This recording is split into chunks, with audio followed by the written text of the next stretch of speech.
IDW Sonic Comic Issue 38.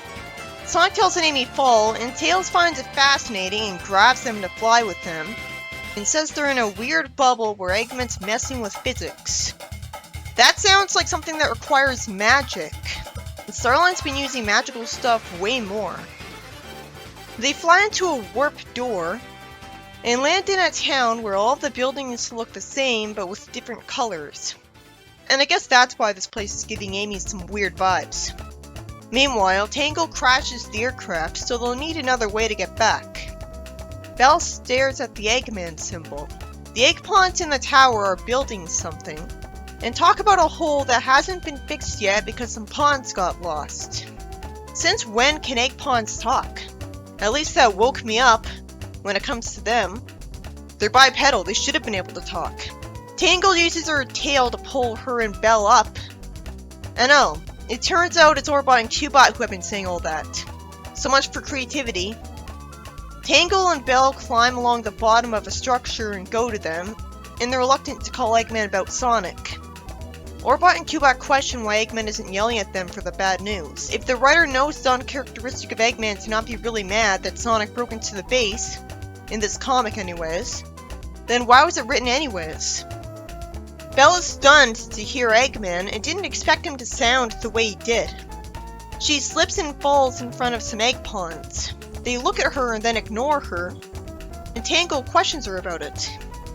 Belle says that she wasn't sure before, but this proves that whatever she was built with inside is the same with the egg pawns. So she didn't know she was built by Eggman? What, did he activate a brand new wooden robot just to erase her memories when she wasn't evil, instead of scrapping her and using her parts for something else? She says that she's a badnik. No, badniks have animals in them. You'd think a Sonic fan writing the comic would know that better than anyone, so what's the point then? And they especially can't be made of wood. She says she doesn't want to hurt anyone and just needs answers from Eggman. That's ripping off Shadow when he forgot his memories and even tried to get his answers from Eggman. Also, a badnik being good was already done with Gamma. Tangle fortunately is in character by still liking Belle because she's trying to do good today. Amy says satisfyingly that the houses look so tacky, and Sonic finds out that if he doesn't outright run fast, he'll end up back where he came anyways. This place is an interesting new idea. It's just odd of Eggman to rely on it without having dangerous traps to try to kill the heroes inside it. It's just there to buy him some time as the heroes take longer to get to him.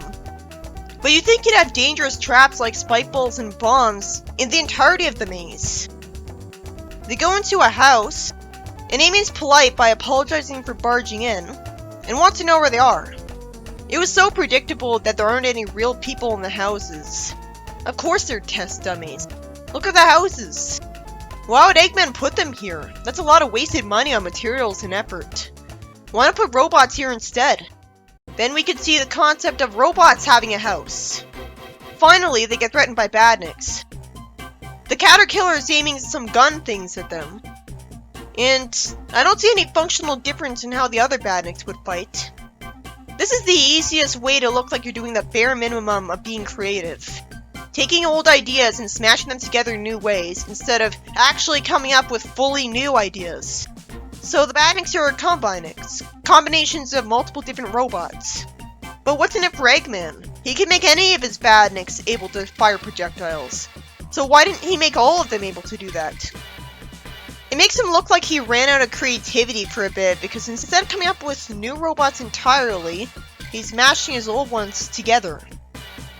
At least with SDC, when it had a supposed Combinic, it was a legitimate threat that was gigantic and dug through the ground, and the heroes had to desperately get out of there. Here, Sonic smashes them just as easily as any other badnik, so they're just there to look weird. Sonic holds the door closed, and Amy and Tails push some furniture in front of a window. Why? They dealt with the robots pathetically easily.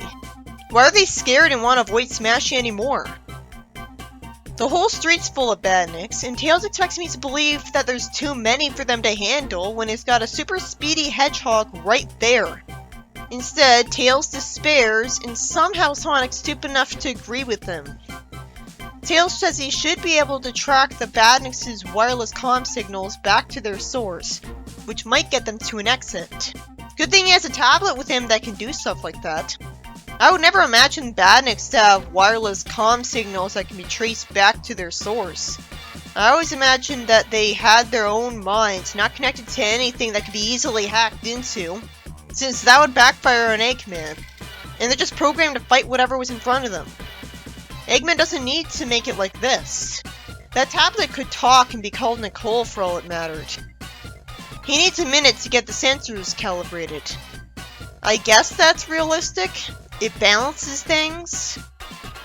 Then Eggman tells Sonic through a kitchen utensil that this whole place is a test. Not for him, but for his most cutting-edge technological concepts for what could become the next generation of robots let loose on his planet. Pathetically easy robots that die in one hit each are functionally no different than the oldest, most outdated robots he's had. It doesn't matter that they look different. Why does he have any confidence in these new robots at all? Am I legitimately supposed to take them seriously? Really? They've lost me. This isn't self-aware of the writing at all. It's not like they take a whole bunch of hits to kill. It seems like the only point of Eggman causing those storms was just to get Sonic's attention to lure him to his tower. For all he knew, people could have shrugged off the storms as a natural occurrence, or because of global warming and pollution. This Issue by Evan Stanley had the heroes go through a place that looks like a town, but it's empty and still functions like a magical maze. So that looks creative, but they've already dealt with the maze idea.